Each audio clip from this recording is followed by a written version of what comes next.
విజేత audio serial. లేనిపోని భయాలతో మనసు పాడు చేసుకోకు. నాకంటూ బంధువులు ఎవరూ లేరు. ఇన్నాళ్లుగా బంధువులున్నా లేనట్టే గడిపేశావు నువ్వు. నీకోసం అక్కడ అందరూ ఎంతో ఆత్రుతగా ఎదురు చూస్తున్నారని మీ బావ ఉత్తరంలో రాశాడు. ఇంకేం కావాలి? ఇప్పుడు నువ్వు బయలుదేరకపోతే వాళ్లే కాదు, నేను కూడా నిన్ను క్షమించను అన్నాడు వినోద్ బెదిరిస్తున్నట్లుగా. మన పిల్లలకి మన ఇద్దరం తప్ప మన తరపు వాళ్ళెవరూ తెలియదు. అసలు చుట్టాలు అంటేనే తెలియదు వాళ్ళకి. పిల్లలకి అందరినీ చూపించినట్లవుతుంది. 4 రోజులు అలా తిరిగి వస్తే ఈ రొటీన్ లైఫ్ నుంచి మనకి కాస్త చేంజ్గా ఉంటుంది. ఇంతకీ ఉత్తరం నువ్వు రాస్తావా, నన్ను రాయమంటావా అని అడిగాడు వినోద్ తొందరపెడుతున్నట్టుగా. సరే సరే, నేనే రాస్తానులేండి. నాకు మాత్రం వెళ్ళాలని చూడాలని లేదంటారా అంది విజయ. ఉంది కాబట్టి ఇంకేం మాట్లాడకుండా ఉత్తరం రాయమంటున్నాను అంటూ వినోద్ లోపలికి వెళ్ళాడు బట్టలు మార్చుకునేందుకు. చివరికి విజయ ప్రయాణ సన్నాహాలు ప్రారంభించింది. ప్రయాణం రోజు దగ్గర పడుతున్న కొద్దీ ఏదో తెలియని ఉద్వేగం, ఉత్సాహం విజయ్ని ఆవహించాయి. పేరున అందరికీ ఏదో ఒక కానుక కొని సర్దింది బ్యాగుల నిండా విజయ. వినోద్ పిల్లలిద్దరిని దగ్గర కూర్చోపెట్టుకుని తనకు తెలియని, తాను చూడని వ్యక్తుల గూర్చి వర్ణించి చెప్పసాగాడు. అక్కడ చాలామంది అన్నయ్యలు, అక్కాయిలు, తాతలు ఉన్నారని ఊరించి చెప్తూ ఉంటే పిల్లలిద్దరూ ఆసక్తిగా వినసాగారు. వాళ్ళు పుట్టి బుద్ధెరిగి చుట్టాల మాట వినలేదేమో, చాలా సంబరపడసాగారు అక్కడికి వెళ్లేందుకు. విజయ కూడా వినోద్తో పోటీ పడుతున్నట్లుగా తన బాల్యాన్ని, తన ఊరిలో తన ఇంటిని, దాదాపు ప్రతి అంగుళాన్ని వర్ణించి చెప్పింది. మా ఊరి ఎంట్రన్స్లోనే పెద్ద చెరువు ఉంది తెలుసా. ఊరి జనమంతా ఆ నీళ్లే తాగుతారు. దాని నిండా రంగురంగుల తామరలే. నాకు తామర పూలంటే చాలా ఇష్టం. అందుకని మా బావ నేను చెరువుకు వెళ్లేవాళ్ళం. రోజు బావ చెరువులో దిగి తామర పూలు తుంచి తెచ్చి నా ఒడి నింపేవాడు. నేను వాటిని తెచ్చి దేవుడి విగ్రహాలకి అలంకరించేదాన్ని. మా అమ్మ, అత్తయ్య అది చూసి ఎంతో మెచ్చుకునేవాళ్ళు. నా బాల్యం ఒక మధుర స్మృతి. నేను మా ఇంట్లో 10-12 ఏళ్లు వచ్చే వరకు యువరాణిలా పెరిగాను. అలాగే ఒకసారి పొలంలో ఉయ్యాల కట్టించుకొని ఊగుతూ ఉన్నాను. మా బావ చంద్ర హుషారుగా ఊపుతున్నాడు. మా మామయ్య ఎక్కడి నుంచి వచ్చాడు. విజయ, ఏంటా ఇకలు పక్కపక్కలు, సిగ్గులేదు, ఆడపిల్లవు కావు అంటూ రంకెలు వేశాడు. మా బావ అదిరిపోయి ఉయ్యాల వదిలి పరుగందుకున్నాడిక. నేను దూకి పారిపోదామని ఉయ్యాల మీద నుండి దూకాను. దాంతో ఎదుటి రాయి మీద పడిపోయాను. నుదుటి మీద పెద్ద దెబ్బ తగిలి స్పృహ తప్పింది. ఇదిగో ఆ దెబ్బ మచ్చ ఇది అంటూ మచ్చ చూపించింది. జ్వరంతో మంచం దిగలేదు నేను. 3 రోజులు అమ్మ, అత్తయ్య, చంద్ర నా మంచం మొదలలేదు. మామయ్య తప్పు చేసినట్లు తప్పుకు తిరిగాడు ఆ 3 రోజులు. మరోసారి పక్కింటి పంకజాక్షి కొండపల్లి బొమ్మలు వాళ్ళ బాబాయ్ తెచ్చాడంటూ చూపించి తెగ మురిసిపోయింది. నాకు కూడా అలాంటి బొమ్మలు కావాలని అనిపించింది. చిన్నబోయిన ముఖంతో కూర్చున్న నన్ను సంగతి ఏంటని అడిగాడు చంద్ర. ఎంతో బతిమాలిన మీదట అసలు సంగతి చెప్పాను. వారం తిరిగేసరికల్లా పంకజాక్షి దగ్గర ఉన్న బొమ్మల కంటే రెట్టింపు బొమ్మలు, డాన్సింగ్ డాల్తో సహా నా ముందు ఉంచి ఒక్కటేంటి అలా చెప్తూ ఉంటే ఎన్నో. ఒకసారి స్కూల్లో నేనప్పుడు 3వ తరగతి చదువుతున్నా.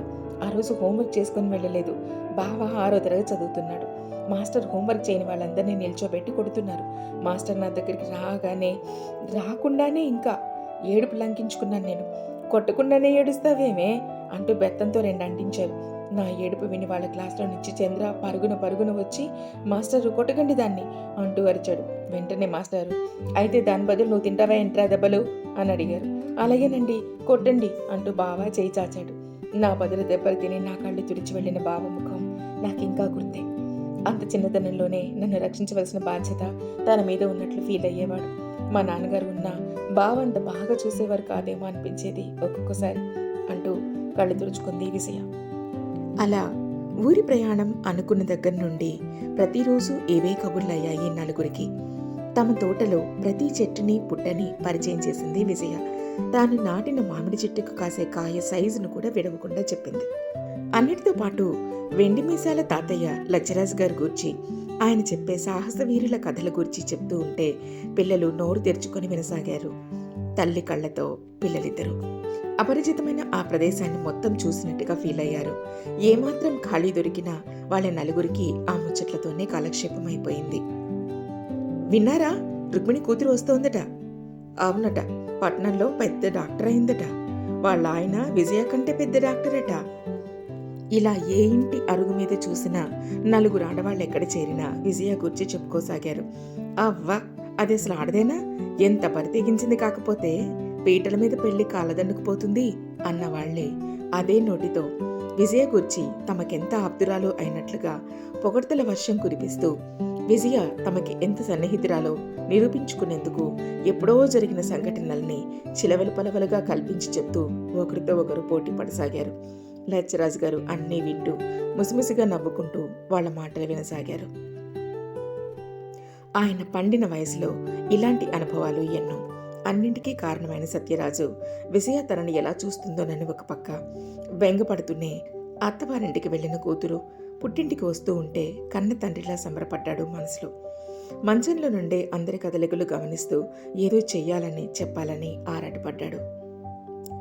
ఇంటి పాలేరు సోములు, రామరాజు గారి బిడ్డ విజయమ్మ వస్తోంది, పులి కడుపున పిల్లి పుడుతుందా, ఆయన పేరు నిలబెట్టింది పెద్ద డాక్టర్ అయ్యి. ఆ తల్లికి నేను గుర్తున్నానో లేదో, ఈ భుజాల మీద ఎత్తుకొని మోసాను అని లోలోన మదన పడ్డాడు. ఇక రుక్మిణమ్మ తనువంతా మాతృప్రేమ పొంగి పొర్లగా ఆనంద భాష్పాలతో అలనాటి యశోదమ్మ కృష్ణుడి కోసం రేపల్లలో ఎలా ఎదురుదెన్నులు చూసిందో అలా ఒళ్లంతా కళ్ళు చేసుకుని కూతురి రాక కోసం ఎదురు చూడసాగింది.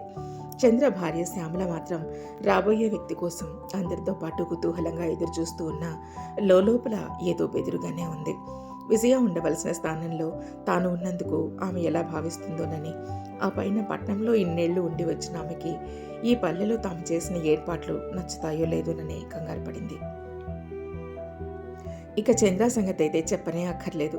తానే స్వయంగా దగ్గరుండి సర్దించినా ఇంకా ఏదో తక్కువైందని ఇల్లు 1కి 10 సార్లు అటుది ఇటు ఇటుది అటు మారుస్తూనే ఉన్నాడు. వాళ్ల కోసమని అప్పటికప్పుడు ఎయిర్ కూలర్ తెప్పించి గదిలో అమర్చాడు. తాతల నాటి ఇల్లు కావడం వలన అటాచ్డ్ బాత్రూమ్ లేక వాళ్ళు ఇబ్బంది పడతారేమో అని నాన్న హైరాణ పడ్డాడు కట్టించేందుకు. అనుకున్నంత తొందరగా అది పూర్తి కాదని తెలిసి ఏమీ చెయ్యలేక ఆ పని విరమించుకున్నాడు. రేపు విజయ వస్తుందనగా రాత్రి భార్యతో అన్నాడు చంద్ర. 25 సంవత్సరాల తర్వాత విజయను చూస్తున్నాను అంటే నాకెంత సంతోషంగా ఉందో మాటల్లో చెప్పలేను శ్యామల అన్నాడు ఉద్వేగంగా. నాకు అలాగే ఉంది. అయితే కొంచెం భయంగా కూడా ఉంది. ఆవిడ నన్ను ఎలా చూస్తుందోనని, ఆవిడ స్థానంలో నేనున్నానని ఏమైనా అనుకుంటుందేమోనని అంది శ్యామల సందేహంగా.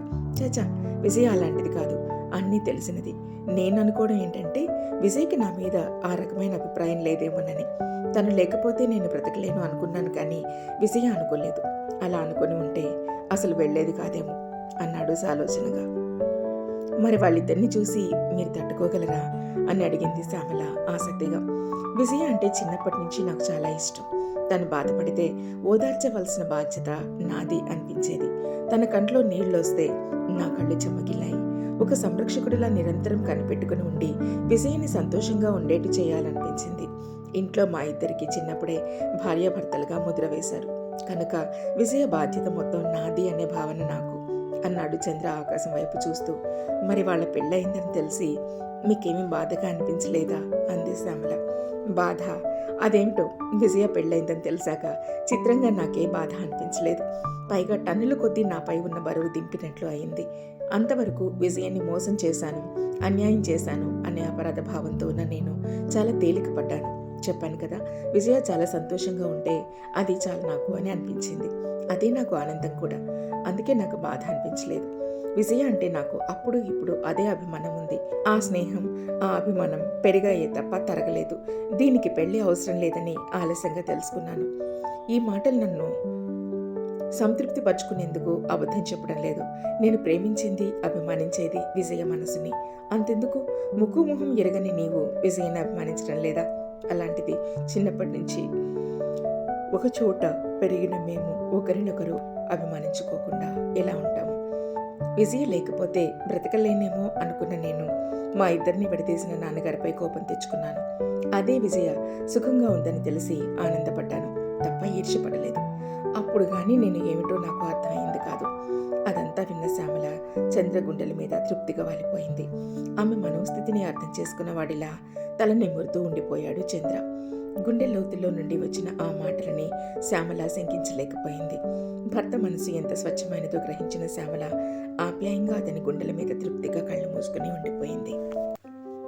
విజయ వినోద్ల కోసం కారు తీసుకుని స్టేషన్కి వెళ్ళాడు చంద్ర. ట్రైన్ దిగిన విజయ్కి దూరం నుండి చేతులూపుతూ వస్తున్న చంద్ర కనిపించాడు.